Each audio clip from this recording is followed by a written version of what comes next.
Ladies and gentlemen, welcome to the Morrissey Movement. The purpose of this podcast is to discuss and share one aspect of fitness and one aspect of medicine. Being a general surgeon and a garage gym athlete, I have a strong passion for both of these aspects of life. So sit back and enjoy the show.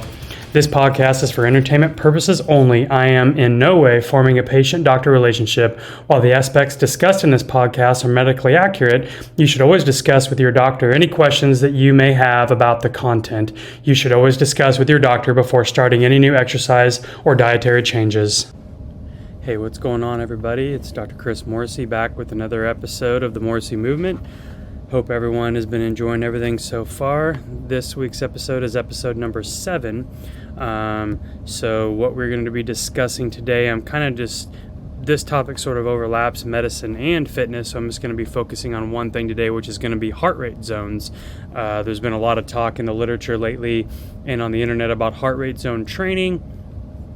And so I thought I would just kind of break some things down for you today regarding heart rate zones and how to utilize them for training and everything like that. So also thank you for the positive feedback, the 5-star reviews I've been receiving. That's really awesome. So I really appreciate it with everybody doing that for me. So anyway, let's go ahead and jump right into the episode. So again, I'm going to discuss the different heart rate zones. Now there is a couple different charts that are used. Some people use the 4 zone for heart rate. I prefer the 5 different zones for heart rate training. So I'm going to do a little brief about heart rate in general, then we'll talk about the zones and then kind of go from there. So during physical activity, your heart rate does increase, which is meaning that the heart is performing more beats per minute to meet the demand to deliver oxygenated blood around the body and to the working muscles.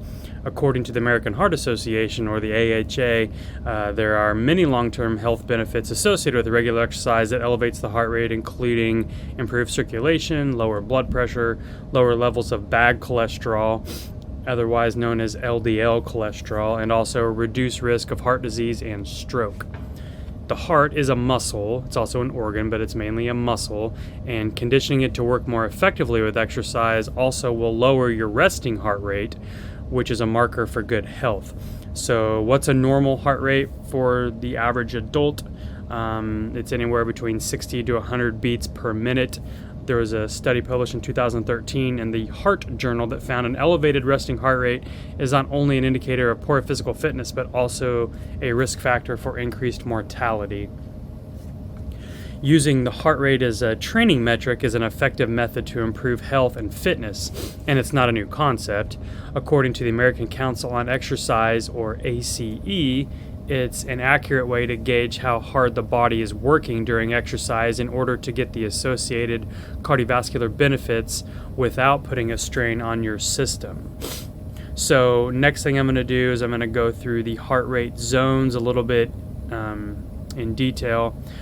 So like I said before, I like the 5-zone system.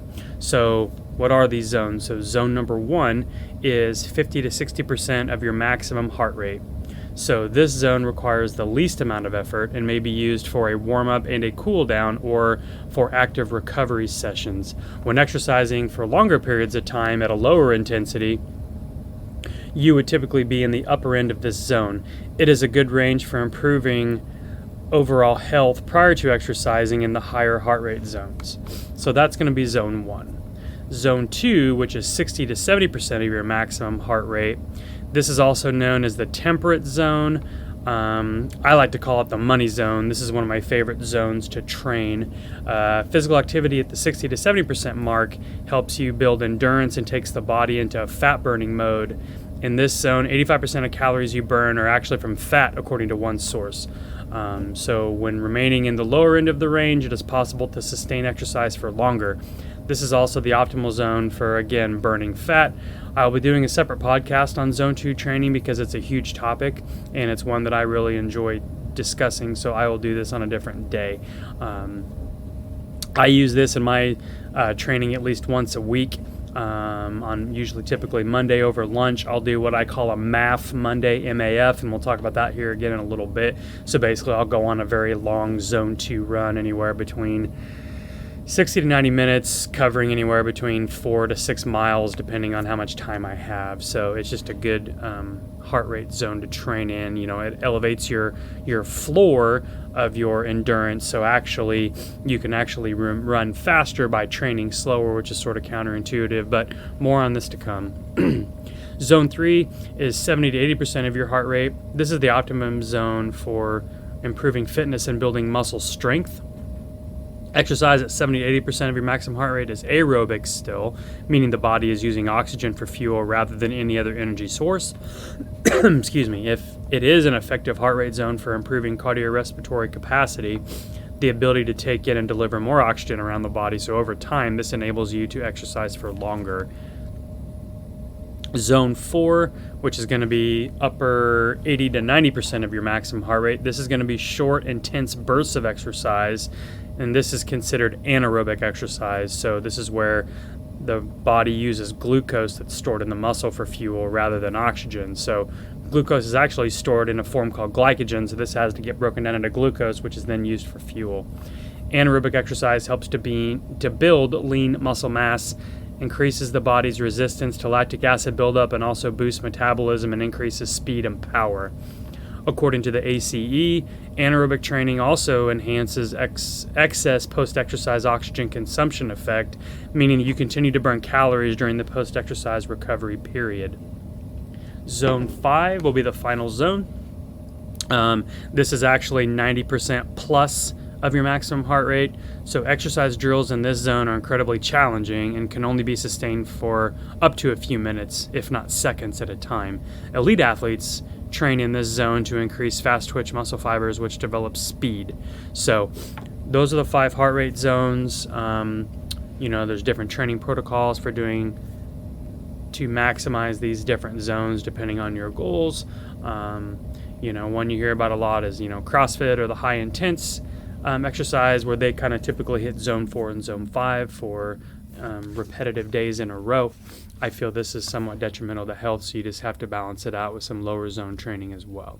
So now that we've talked about the heart rate zones themselves, how do we determine what your heart rate zone or what your maximum heart rate is per se? So the oldest one that's been around the longest is a fairly simple calculation. You take 220 minus your age, and that'll give you your maximum heart rate in a beats per minute. So then what you do is you multiply that number by the percentile to kind of figure out where your zones are. I personally don't like this way. I feel if you're completely brand new to exercise and you haven't exercised at all, you can use this to start with. But as you become more of a seasoned athlete, you should probably switch to a different one, which is one that I'm going to talk about in a minute. As far as exercise in general, the government guidelines advise that all adults should have at least 150 minutes of moderate intense exercise or 75 minutes of vigorous intensity aerobic exercise per week, which actually is not really a whole lot. There was an article in 2019 reviewed that was published in the Department of Physiology and Cell Biology confirmed that challenging the heart with physical activity decreases cardiovascular risk factors and improves cardiovascular function by inducing changes in oxygen delivery, vasculature, peripheral tissue, and also inflammation. So again, just giving a reason why you need to get up and start moving around and get some exercise in. So there's another formula that I personally like to use. It is called the MAF, M-A-F. It's called the MAF 180 formula. So this enables athletes to find their ideal maximum aerobic heart rate in which to base all aerobic training. When exceeded, this number indicates a rapid transition towards anaerobic work. So how do you figure this one out? This one takes a little bit more work to determine, but again, I still personally feel it is one of the better ways to determine this. So the MAF 180, which MAF stands for maximum aerobic function, you start with the number 180 and you subtract your age. And then there's a few categories that you can modify what your number is going to be. So if you are recovering from a major illness such as heart disease, if you had a recent operation or a recent hospital stay, if you're doing some sort of rehab, if you're on a lot of regular medications, or if you're actually in chronic overtraining or burnout, you want to subtract an additional 10 from this number that you get. And the next criteria is if you're injured or if you've regressed or not improved in your training, such as poor aerobic function testing or competition, if you typically get more than 2 colds or influenza throughout the year, if you have really bad seasonal allergies or asthma, if you're overweight, or if you're in stage 1 or 2 of overtraining, or if you've been inconsistent with your training, subtract an additional 5. So the next little criteria is if you've been training consistently at least 4 times a week for up to 2 years without any problems mentioned in the first 2 bullet points that I made, you just leave this number alone. You don't do anything. So it's just 180 minus your age, and that's what the number will be. And then if you've been training for more than 2 years without any problems and you've made some good progress, then you can add 5 to this number. There's a few exemptions as well. The MAF 180 formula may need to be further individualized for athletes over the age of 65. For some, up to 10 beats may have to be added for those only in category D of the formula, which is the adding 5 if you've been training really well over the past few years. Athletes 16 years of age and under, the formula is not really applicable. So this is kind of mainly for adults to be used. So I'll give you an example. So for me, I'm 45 years old. So I take the number 120 minus 45, so that gives you 135 beats. I've actually been training for about 4 to 5 years now, so I haven't had any major hospitalizations. Okay, I did have COVID really bad back in October, but other than that, I've been fine. So I actually added 5 to my number. So my upper limit of my heart rate is going to be 140 to 141. And then once you get your upper limit, then you subtract 10 to 12 to give you your lower range of this. So this is going to be primarily calculating for your zone 2 training. So I use 130 as my lower number, and I actually have a Garmin Fenix 6, and so I made a workout setting on there and I called it a MAF run. So when I'm going to go for a long run on Mondays, I just click on that and then my watch will alert me when I am under that zone and if I'm out of that zone. So that's just an example of how to use this. So again, MAF 180 minus your age for the upper limit, then subtract 10 to 12, and that's your lower limit. So those are your ranges for that. The story behind the MAF 180 formula, I got a lot of my information from Dr. Phil Maffetone, who kind of really studied this and has some really good books on marathon training. The heart rate, so there's the story. So the heart rate is a direct reflection of the body's oxygen need. The relationship between one heartbeat and the next is associated with what's called heart rate variability, which reflects parasympathetic nervous system function. This is an important factor that professionals can use to assess the heart health and for athletes to evaluate recovery from training and from racing. The heart has a built-in mechanism of nerves that controls its own rhythm to maintain a heart rate of around 70-80 beats per minute or so, but the brain, through the action of the autonomic nervous system and various other hormones, can compel the heart to produce a wide range of heart rates based on the body's needs. This rate can be as low as 30 to 40 in those with great aerobic functioning to as high as 220 or higher in young athletes during all-out efforts. Training at various intensities affects both posture and gait. The greater the anaerobic work, the more distorted the body's mechanics become. These changes are due in part to previously existing muscle imbalances, and muscle performs that development during the workout. So when you're doing MAF training, there's a mantra you basically say called keep it slow. So it should be noted that MAF training requires you to only run slow for the first few months of the program.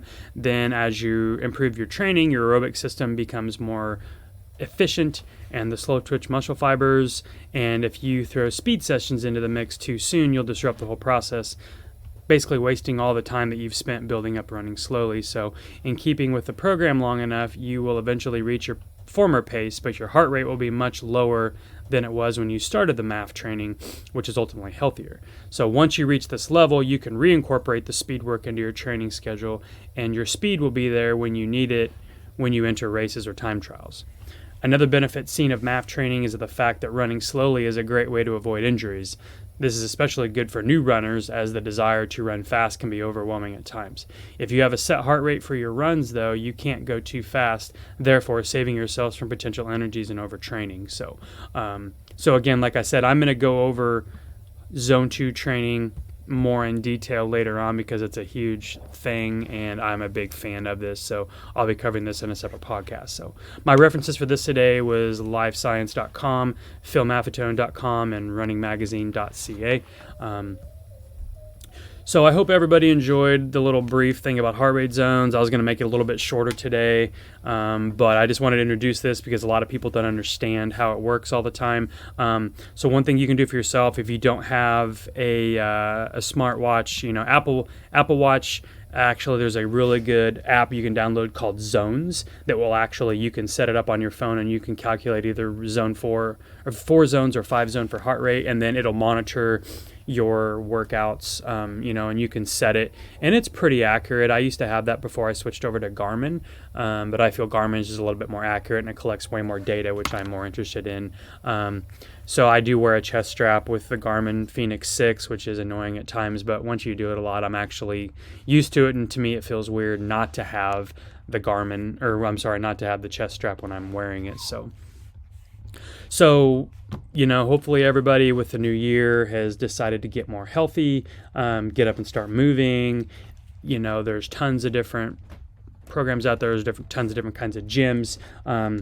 What I would like each and everybody to do is just pick some sort of challenge that you want to do, whether it's the, drink more water challenge, try to set an amount of water to drink per day. The protein challenge, where you just track your macros and try to take in as much protein as you can to better increase your diet and make it more healthy.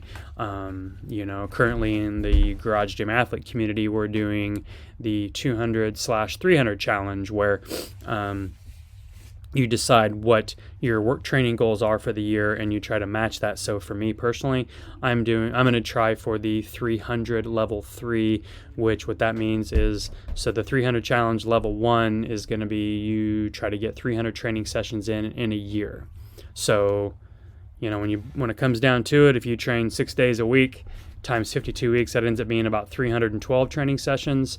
So you could, about 1 week a month, you could pick and only do 5 training sessions a week if you want to do that. So that's level 1. Level 2, you actually go up to, not only do you train 300 sessions a year, but then you also train 300 minutes per week. So for those of you that don't math good, if you do an hour workout 5 times a week, that equals 300 minutes. So that would get you into the level 2 category for the challenge. And then level 3 is you have to do 300 workouts in a year plus 300 minutes a week, plus each and every workout that you do, you've got to burn at least 300 calories. So each level does increase in difficulty, but it's a good challenge for people to try to do. Like I said, I personally am going to try for level 3 if I can. And again, wearing the Garmin, it tracks your calories and it does a really good job. So far, week 1, I've done well and I've made it. I'm also going to do another challenge within the Garage Gym Athlete community. There's one of the Meet Yourself Saturday workouts we do called the EO3 5K. So the EO3 5K is where there's 6 rounds. So you run 800 meters, and then after the 800 meters, then you do 3 rounds of 5 push-ups, 10 sit-ups, 15 air squats. So you do that 3 times, and you go out and run another 800 meters and come back and do that. So you do that for a full 6 rounds.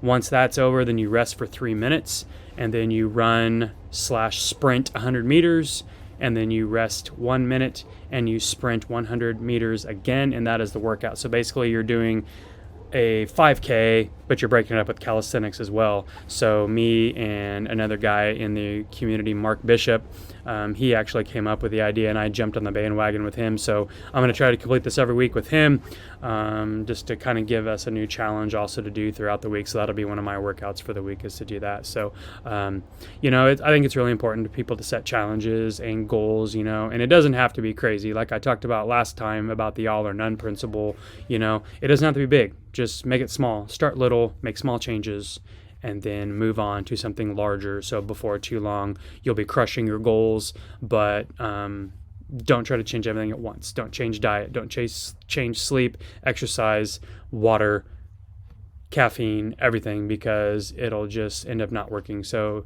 pick one thing, do it for a month, go on to something else. I think that's the best way to get everything done. So anyway, thanks for listening. Hopefully everybody enjoyed it. And again, please feel free to leave up to a 5-star review. I really appreciate it. That'll help reach more listeners. And also, if there's any topics that anybody would like to listen to, please feel free to email me at any time at themorrisseymovement.com. And I'm sorry, themorrisseymovement@gmail.com. And I would be more than happy to get those on the show and talk about them. You know, I keep coming up with more things, but it would be nice to hear some feedback from some listeners. So, all right, everybody, have a great week. And remember, movement is the best medicine.